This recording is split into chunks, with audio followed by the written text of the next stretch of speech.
आज पढ़ा रहे हैं अध्याय पहला का भारत में राष्ट्रवाद के विकास के कारण। यानी भारत में राष्ट्रवाद के विकास के कौन कौन से कारण हैं। एग्जाम में भी आता है, क्वेश्चन देखिएगा, घुमा फिरा के पूछेगा कि भारत में राष्ट्रवाद के विकास के क्या क्या कारण हैं, क्या समझते हैं, कौन कौन कारण है, समझे। तो जानिए कि भारत में राष्ट्रवाद के विकास के लिए निम्नलिखित कारण हैं। पहला है भारत का राजनीतिक व आर्थिक एकीकरण। भारत का आर्थिक और भारत का राजनीतिक व आर्थिक एकीकरण, राजनीतिक और आर्थिक एकीकरण है ना। अंग्रेजों ने भारत में अभूतपूर्व राजनीतिक एवं आर्थिक एकता स्थापित की। इस प्रकार की एकता प्राचीन भारत में न तो मौर्य काल में स्थापित हो सकी थी और न ही मुगल काल में। इसका एक मुख्य कारण यह था कि प्राचीन या मध्यकाल में भारत यातायात संचार के साधनों का अभाव था। अंग्रेजों ने विभिन्न क्षेत्रों की विजय को सुदृढ़ कराने के लिए रेल मार्ग, सड़क, डाक व तार आदि का विकास किया, जिसके फलस्वरूप भारत के विभिन्न क्षेत्रों में घनिष्ठता व एकता स्थापित हुई। इसी राजनीतिक और आर्थिक एकता के कारण भारतीय लोग ब्रिटिश शासन के विरुद्ध एकजुट हो गए। पहला। दूसरा है पश्चिमी शिक्षा प्रणाली और विचारों का प्रभाव। पश्चिमी शिक्षा प्रणाली, देखिए पश्चिमी शिक्षा प्रणाली के बारे बोल रहा है।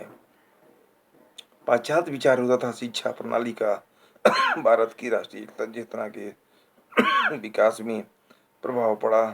अंग्रेजों द्वारा पाश्चात्य शिक्षा प्रणाली की स्थापना करने तथा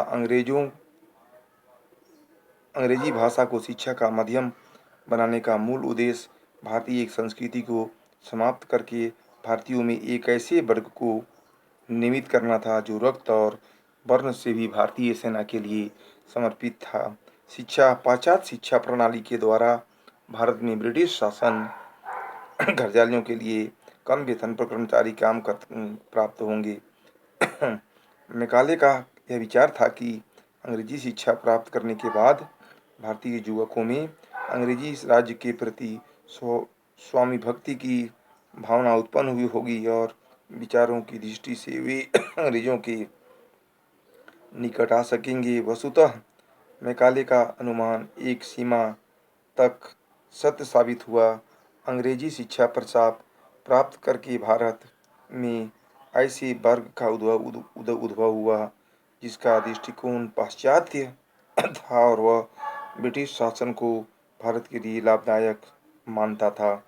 अंग्रेजी शासकों और नीति निर्धारकों को इस बात की कल्पना भी नहीं की थी कि इनके सकारात्मक परिणाम भी आ सकते हैं, लेकिन यही कारण था कि शिक्षा के क्षेत्र में भारत बढ़ चढ़ के हिस्सा लिया और एक अग्रणी भारत के रूप में इसका नाम हुआ।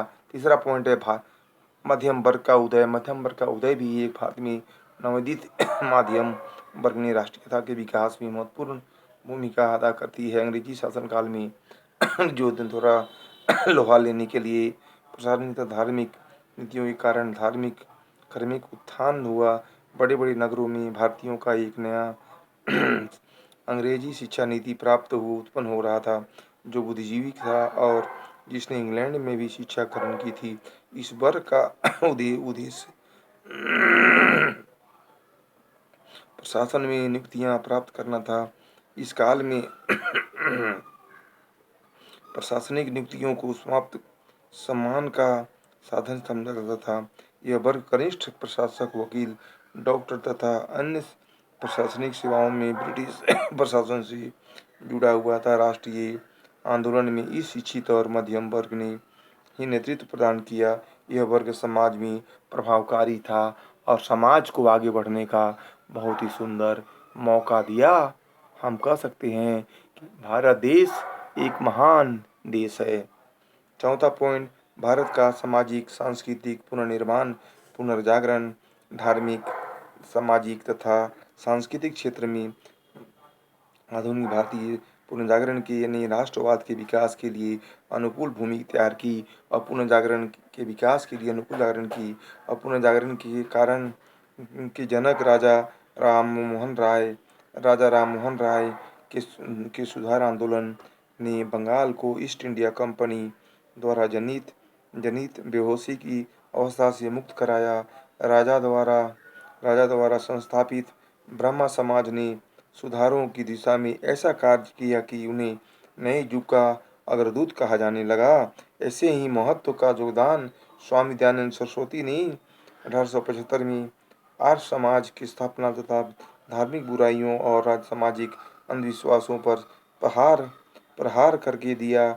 इस संबंध में रामकृष्ण मिशन का योगदान भी कम महत्वपूर्ण नहीं है, जिनके श्रेष्ठ प्रतिनिधि स्वामी विवेकानंद ने संबोधित किया कि एक बार पुनः भारत विश्व विजयी होगा और मद्रास की थियोसॉफिकल सोसाइटी, जिसकी श्रेष्ठ प्रतिलिपि श्रीमती एनी बेसेंट थी, ने कहा है कि केवल धर्म ही राष्ट्रवाद की प्रेरणा दे सकता है। संक्षेप में इन सामाजिक एवं धार्मिक आंदोलनों ने अंधविश्वास और रूढ़िवादिता को जड़ से उखाड़ फेंका। अगला पॉइंट, भारत में यातायात एवं संचार के साधनों का तीव्र गति से विकास हुआ।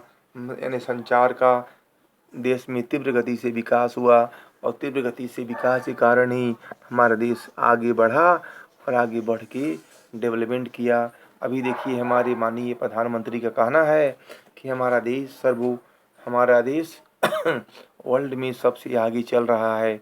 हर तरह की हमारे यहाँ हर चीज़ की उपलब्धि है, कोई चीज़ की कमी नहीं है। हम किसी भी देश से आक्रमण कर सकते हैं, हम किसी देश से डर नहीं सकते हैं। हम राष्ट्र की एक कल्पना करते हैं, हम दूसरे देश को मदद करते हैं, लेकिन हम दूसरे देश को हानि नहीं पहुंचाते हैं।